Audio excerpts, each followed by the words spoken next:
ಕವಿರಾಜ ಮಾರ್ಗ ಕನ್ನಡದಲ್ಲಿ ದೊರೆತಿರುವ ಅತ್ಯಂತ ಪ್ರಾಚೀನ ಕೃತಿ ಕವಿರಾಜ ಮಾರ್ಗ. ಇದೊಂದು ಲಕ್ಷಣ ಗ್ರಂಥ. ಕ್ರಿಸ್ತಶಕ 850 ಆಸುಪಾಸಿನಲ್ಲಿ ಈ ಕೃತಿ ರಚನೆಯಾಗಿರಬಹುದೆಂದು ಅಭಿಪ್ರಾಯಪಡಲಾಗಿದೆ. ಕನ್ನಡದಲ್ಲಿ ಕಾವ್ಯ ರಚನೆ ಮಾಡಬೇಕೆನ್ನುವ ಕವಿಗಳಿಗೆ ಬರೆದ ಕೈಪಿಡಿಯಂತಿದೆ. ಈ ಕೃತಿ ಕವಿರಾಜ ಮಾರ್ಗ ಆಕಾರ ಗ್ರಂಥಗಳಾಗಿವೆ. ಕನ್ನಡ ಕಾವ್ಯಮೀಮಾಂಸೆಯ ಬೆಳವಣಿಗೆಯಲ್ಲಿ ಕವಿರಾಜ ಮಾರ್ಗಕ್ಕೆ ಮಹತ್ವವಾದ ಸ್ಥಾನವಿದೆ. ಕಾರಣವೇನೆಂದರೆ ಇದು ಕಾವ್ಯಶಾಸ್ತ್ರವನ್ನು ನಿರೂಪಿಸುವ ಸ್ವಾತಂತ್ರ್ಯ ದೃಷ್ಟಿಯ ಲಕ್ಷಣ ಗ್ರಂಥವಾಗಿದೆ. ಕನ್ನಡ ಕಾವ್ಯದ ವಿಶಿಷ್ಟ ಲಕ್ಷಣವನ್ನು ಪ್ರಸ್ತಾಪಿಸುತ್ತದೆ. ಕಾವ್ಯ ಭಾಷೆಯನ್ನು ಕುರಿತು ದೀರ್ಘವಾದ ಚರ್ಚೆಯನ್ನು ಇಲ್ಲಿಯೂ ಕಾಣಬಹುದಾಗಿದೆ. ಈ ಕೃತಿಯ ಕರ್ತೃ ರಾಷ್ಟ್ರಕೂಟರ 8ನೇ ಅಮೋಘ ವರ್ಷನ ನೃಪತುಂಗನ ಆಸ್ಥಾನದಲ್ಲಿ ಕವಿಯಾಗಿದ್ದ ಶ್ರೀವಿಜಯನು.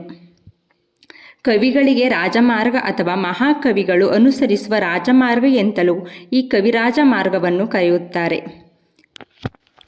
ಈ ಕೃತಿಯು 3 ಪರಿಚ್ಛೇದಗಳಲ್ಲಿ ರಚನೆಯಾಗಿದೆ.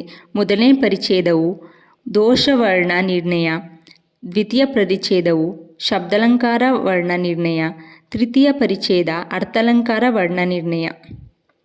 418 ಕಂದಪದ್ಯಗಳು, 71 ವರ್ಣವೃತ್ತಗಳು, 28 ಶ್ಲೋಕಗಳು, 24 ಗೀತಿಕೆಗಳು ಸೇರಿ ಒಟ್ಟು 541 ಪದ್ಯಗಳನ್ನು ಕೃತಿಯು ಒಳಗೊಂಡಿದೆ. ಪ್ರತಿ ಪರಿಚ್ಛೇದವು ನೃಪತುಂಗ ದೇವಾನುಮತಮಪ್ಪ ಕವಿರಾಜ ಮಾರ್ಗ ಎಂಬ ಗದ್ಯದೊಂದಿಗೆ ಅಂತ್ಯಗೊಳ್ಳುತ್ತದೆ. ಮೊದಲನೇ ಪರಿಚ್ಛೇದದಲ್ಲಿ ಸರಸ್ವತಿ, ಪ್ರಾರ್ಥನೆ, ನೃಪತುಂಗನ ಸಭಾವಿಚಾರ, ಸ್ವವಿಚಾರ, ಕವಿ, ಕಾವ್ಯ, ಗದ್ಯ, ಪದ್ಯ, ಚಿತ್ತಣ, ಬೆಂತಡೆ, ಕನ್ನಡ ನಾಡುನುಡಿ ವಿಚಾರ ಹಾಗೂ ಕಾರಕ, ಯತಿ, ದೋಷ ಪರಿಹಾರದ ಮುಂತಾದ ವಿಚಾರಗಳು ಬರುತ್ತವೆ. ಮಾರ್ಗಕಾರನ ಪ್ರತಿಭೆ ಬೆಳಗಿರುವುದು ಪ್ರಥಮ ಪರಿಚ್ಛೇದ ಎಂಬುದು ಹಲವು ವಿದ್ವಾಂಸರು ಅಭಿಪ್ರಾಯಪಟ್ಟಿದ್ದಾರೆ. ಕಾವ್ಯದ ದೃಷ್ಟಿಯಿಂದಲೂ ನಿರ್ದಿಷ್ಟವಾಗಿ ದೋಷರಹಿತವಾಗಿ ಗುಣಸಹಿತವಾಗಿ ಇರಬೇಕು ಎಂಬುದು ಅವನ ದೃಷ್ಟಿ. ಹಿಂದೆ ಇದ್ದ ಕನ್ನಡದ ಕವಿಗಳು ತಮ್ಮ ಕಾವ್ಯಗಳಲ್ಲಿ ಸಂಸ್ಕೃತವನ್ನು ಮಿತಿಮೀರಿ ಬಳಸಿರುವುದರಿಂದ ಕನ್ನಡದಲ್ಲಿ ದೋಷಗಳು ಉಂಟಾಗಿ ಕನ್ನಡವು ಹದಗೆಟ್ಟಿತು ಎಂದು ಕವಿಯು ಅಭಿಪ್ರಾಯಪಡುತ್ತಾರೆ. ಕವಿರಾಜ ಮಾರ್ಗಕಾರ ಹೇಳುವ ಪ್ರಮುಖ ದೋಷಗಳೆಂದರೆ ಧೃತಿದುಷ್ಟ, ಶ್ರುತಿ ಕಷ್ಟ, ಅರ್ಥದೃಷ್ಟ, ಕಲ್ಪನೋಕ್ತಿ ಕಷ್ಟ. ಇಂತಹ ದೋಷಗಳ ನಿರ್ವಹಣೆಯಿಂದ ಕಾವ್ಯವು ಶ್ರೇಷ್ಠವಾಗುತ್ತದೆ ಎಂದು ಹೇಳುತ್ತಾನೆ.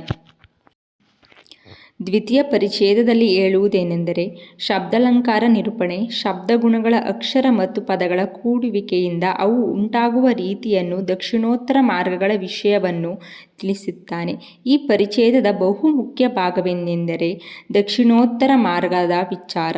ದಕ್ಷಿಣೋತ್ತರ ಮಾರ್ಗ ಈ ಕೃತಿಯಲ್ಲಿ ಮಾರ್ಗಭೇದಗಳ ವಿಚಾರವೂ ಒಂದಾಗಿದೆ.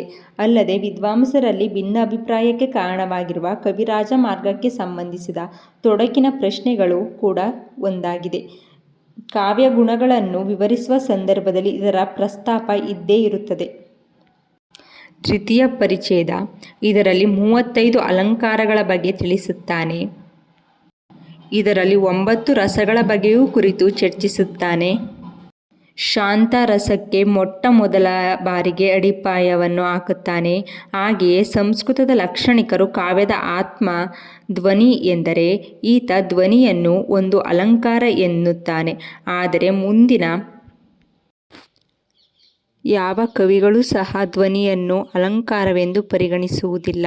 ಇಷ್ಟೇ ಅಲ್ಲದೆ ಕವಿರಾಜ ಮಾರ್ಗಕಾರನು ತನ್ನ ಕೃತಿಯಲ್ಲಿ ಕಾವ್ಯ ಪ್ರಯೋಜನ ಹಾಗೂ ಕಾವ್ಯದ ಲಕ್ಷಣವನ್ನು ಕುರಿತು ತಿಳಿಸುತ್ತಾನೆ.